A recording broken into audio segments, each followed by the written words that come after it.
The movie begins with an armored truck driving along an empty city street. The guards seem pretty relaxed as they pull up to a convenience store for a break. Two guards head inside, and after a while, two cars enter the parking lot, and as the guards exit, masked men wielding high-powered rifles hold the guards at gunpoint. The driver radios in the ambush, but one masked man holds his rifle to the windshield, warning that he has armor-piercing rounds and not afraid to use them. Another man uses a drill to pierce the windshield, attaching a grapple, which they use to pull the windshield right off the truck. One guard tries going for his gun, but the masked men shoot him and the other guards. While they prepare to blow open the back of the truck, their man on surveillance reports that the cops are on their way. The men set off a bleach bomb to wipe the evidence from their van. The cops pull up, but one robber rips the car to shreds, killing the responding officers. More officers pull up to the scene, and very soon an intense shootout begins.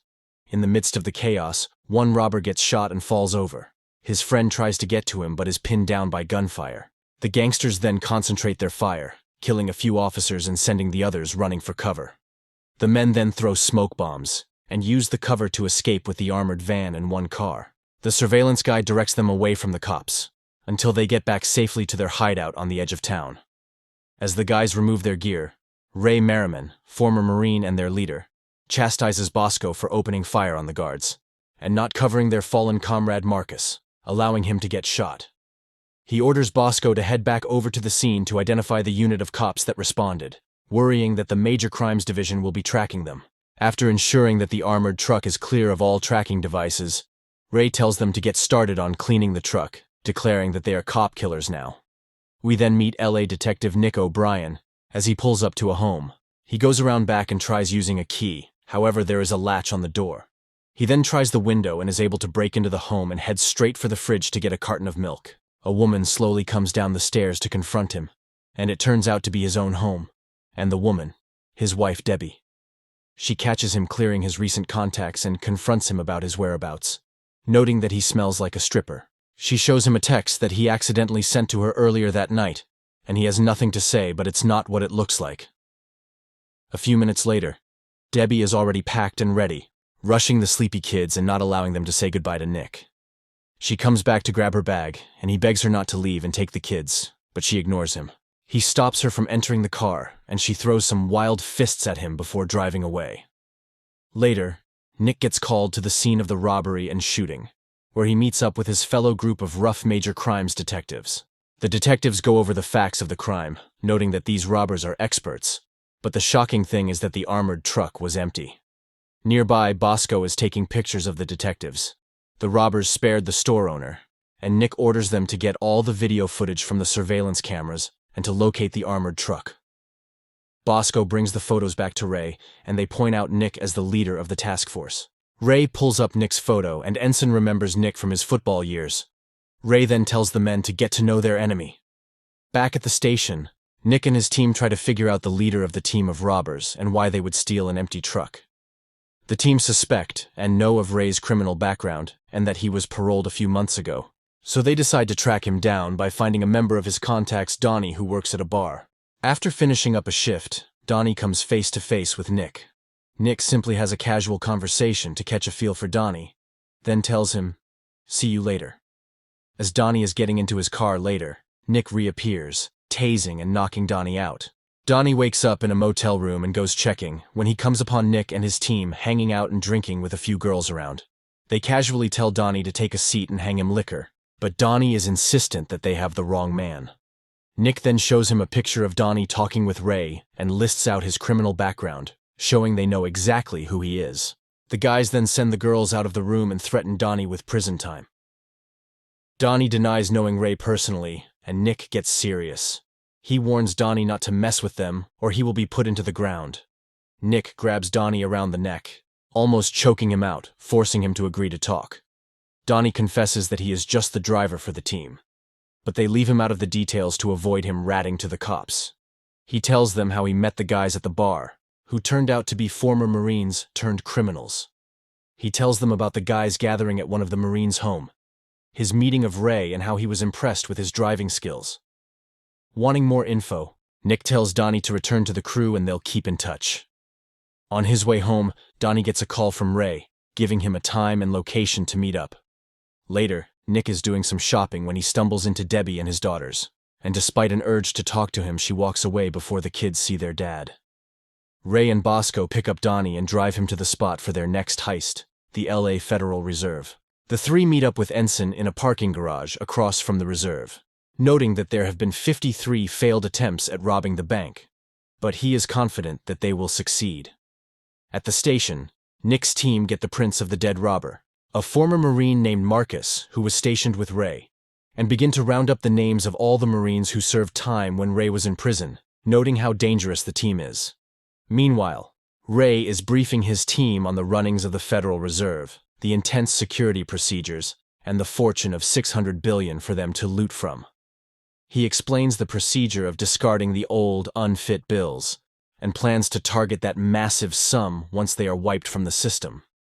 Nick is leaving the meeting when he is approached by a lawyer and handed divorce papers, and his guys welcome him to the club.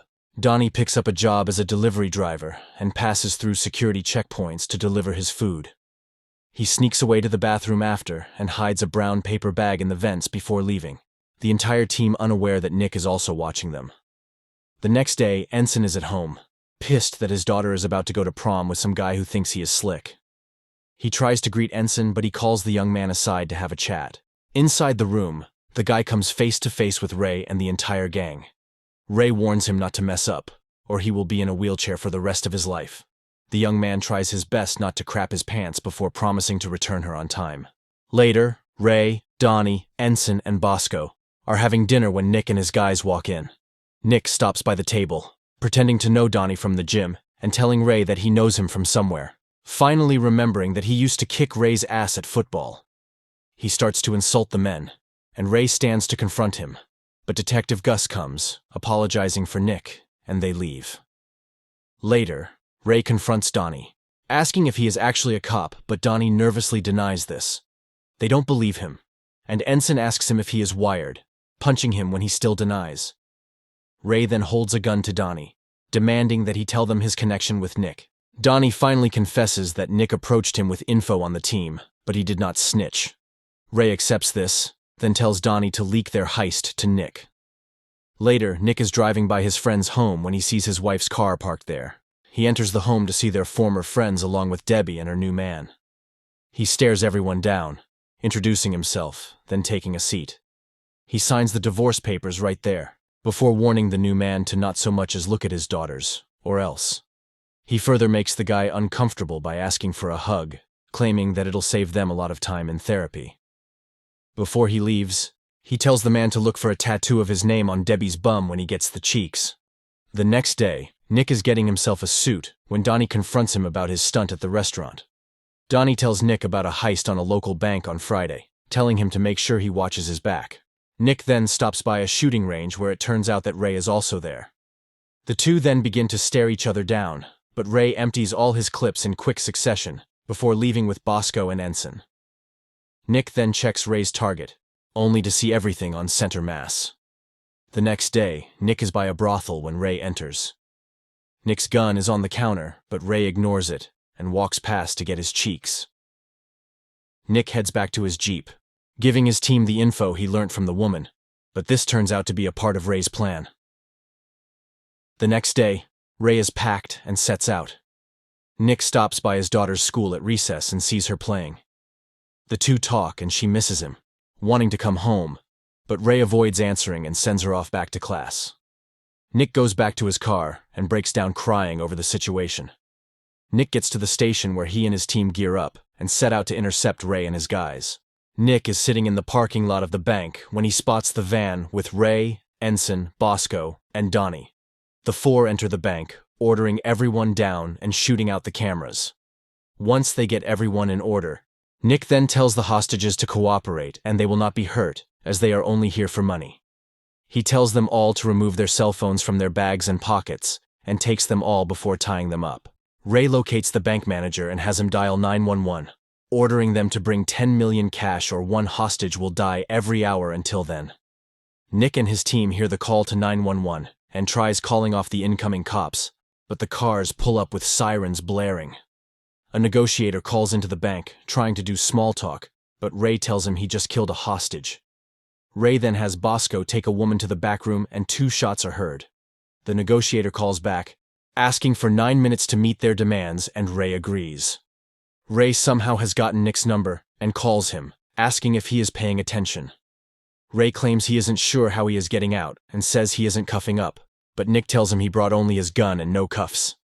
Inside, Ensign sets charges and causes an explosion, and outside they think the men have blown the vault. Meanwhile, the surveillance guy Mac intercepts a call for a drop to the Federal Reserve. He then calls back pretending to be the business and setting up a drop for today.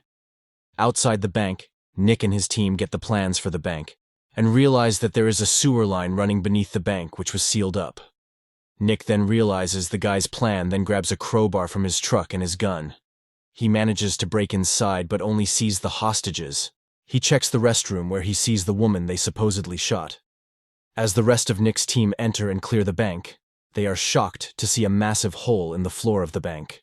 Ray and his team make it out of the sewers, and in a few minutes they pull up to the Federal Reserve in the armored truck they stole.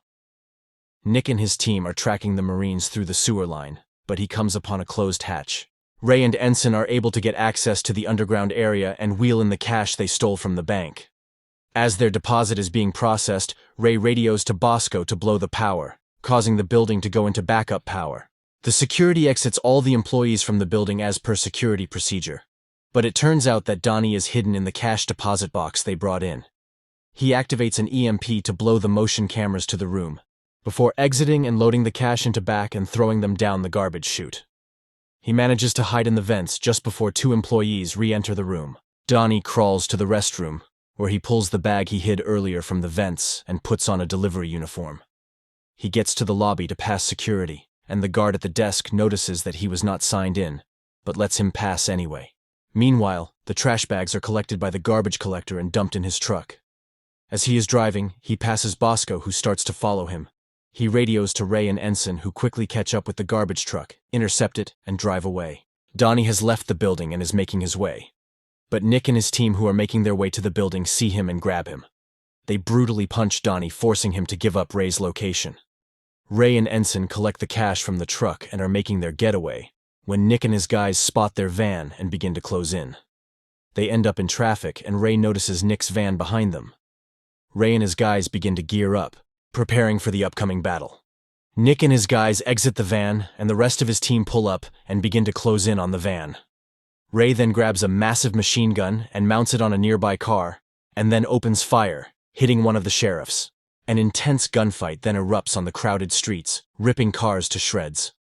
Ray, Ensign, and Bosco do a tactical retreat, covering each other, but Nick sends 2 of his guys to cut them off. Meanwhile, he and another sheriff push on the Marines.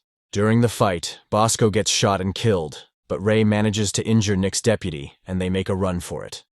As they are moving, Nick's 2 guys intercept and manage to shoot Ensign, killing him. Ray unloads his rifle before dropping it and making a run for it, with Nick hot on his trail. Ray reveals a handgun and manages to shoot Nick in the hand, but Nick is persistent.